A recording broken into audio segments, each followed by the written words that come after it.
हा, मागच्या भागात आपण घातांक इंडायसेस म्हणजे काय आणि त्याचे नियम पाहिले होते, बरोबर? घातांकांचे नियम पाहिले होते. आता त्यावर आधारित उदाहरणं कशी विचारल्या जातात ते बघू.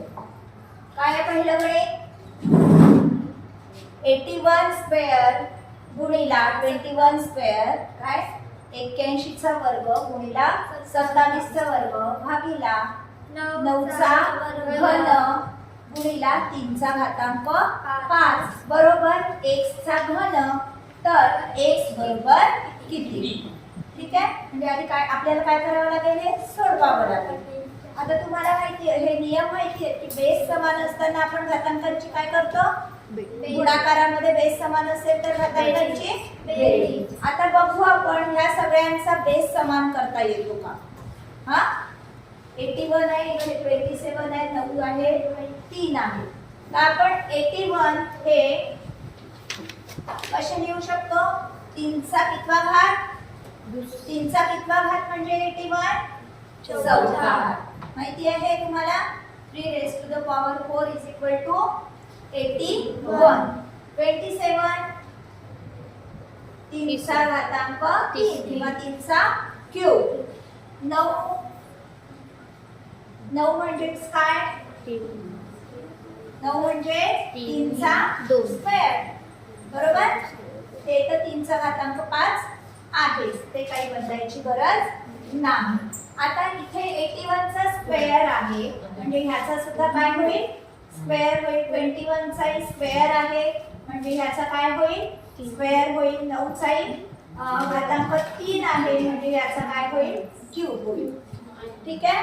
आता हे माहिती आहे तुम्हाला घातांकांचे जेव्हा घातांकित संख्येचा घात असतो तेव्हा त्या दोन्ही घातांकांचा काय करायचा आहे? गुणाकार करायचा. 2 दुने 8 3 3 दुने 6 हे 3 3 दुने 6. ठीक आहे. आता ह्याचे आपल्या सगळ्याचे काय केले आपण? आधी बेस समान केले. ठीक. आता ह्या संख्या आपण इथे लिहू. 81 च्या जागेवर 81 च्या स्क्वेअरच्या जागेवर काय लिहू आता आपण? 3 चा घातांक 8. 21 स्क्वेअरच्या जागेवर काय लिहू? 3 चा घातांक 6. ठीक. खाली 9 चा घनाच्या जागेवर काय लिहू? 3 चा घातांक 6. त्याच्या किमतीच काढल्या आपण सरळ सरळ, हो ना? हा, आणि गुणिला 3 चा घातांक 5. आता तुम्हाला माहिती आहे गुणाकार आहे, मग काय करू आपण? या दोनची बेरीज बरोबर. 6 आणि 5 किती? 11. ठीक. हा, काय 16. 3 चा घात किती होईल मग आता इथे? 8 आणि 6 14. इथे काय होईल? 3 चा घात 11. आता परत भागाकाराच्या स्वरूपात आहे. हा, मग काय करतो आता? घातांकांची करा. 3 चा घात काय होईल? 14 वजा 11 किती आलं? 3 चा घात 3. आहे का इथे उत्तर? 3. मग आता x बरोबर किती? 3. आपल्याला x चा क्यूब दिलेलाच आहे, फक्त x ची किंमत काढायची. इथे क्यूब पण मिळाला म्हणजे x बरोबर आपलं उत्तर काय आलं? x ची किंमत काय आली? 3. आहे ऑप्शन मध्ये 3. हो. ठीक. समजलं कशा पद्धतीने काढायचं आहे?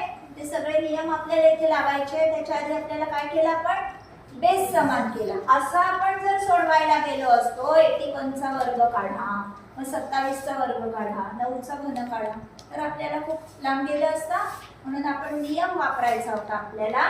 म्हणून आपण काय केले? आधी बेस समान केले आणि आपलं उत्तर पटकन निघालं. उदाहरण बघू. जर वर्गमुळात 12 चा घन आहे 3m वजा 2. दिसतंय हे 3m वजा 2? हा, बरोबर 12 चा स्क्वेअर, 12 चा वर्ग. तर m बरोबर किती? हा इथे जो m दिसतोय ह्याची आपल्याला किंमत काढायची आहे.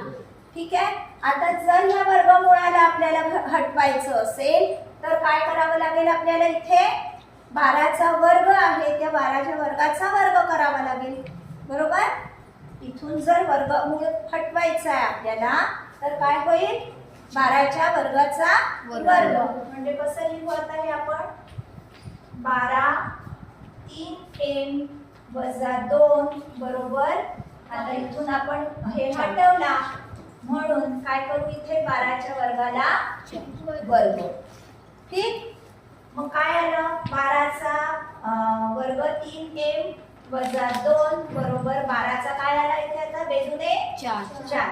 आता हा बेस समान आहे म्हणजे हे आपलं समान असेल बरोबर.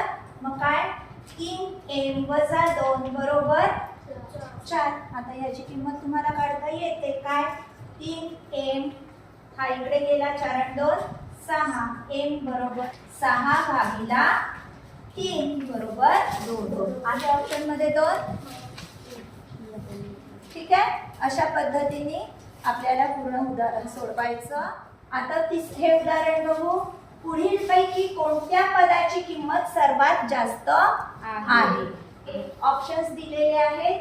3चा वर्ग गुणिला 3चा घात 0, 3चा वर्ग अधिक 3चा घात 0, 3चा वर्ग वजा 3चा घात 0, 3चा वर्ग भागिला 3चा घात 0.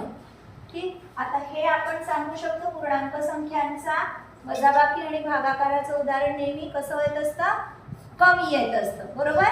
म्हणजे हे 2 ऑप्शन्स आपण कट करून टाकू आधीच.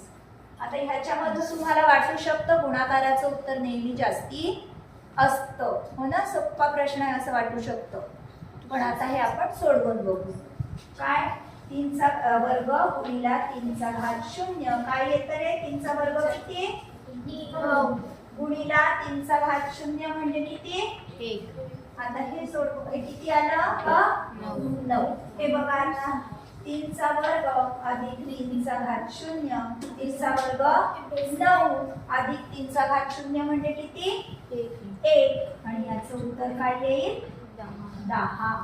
आपण ह्याला नियम जरी लावला 3चा घात 2 अधिक 0 तरी 3चा घात वर्ग काय येईल आपलं उत्तर 9 येईल बरोबर.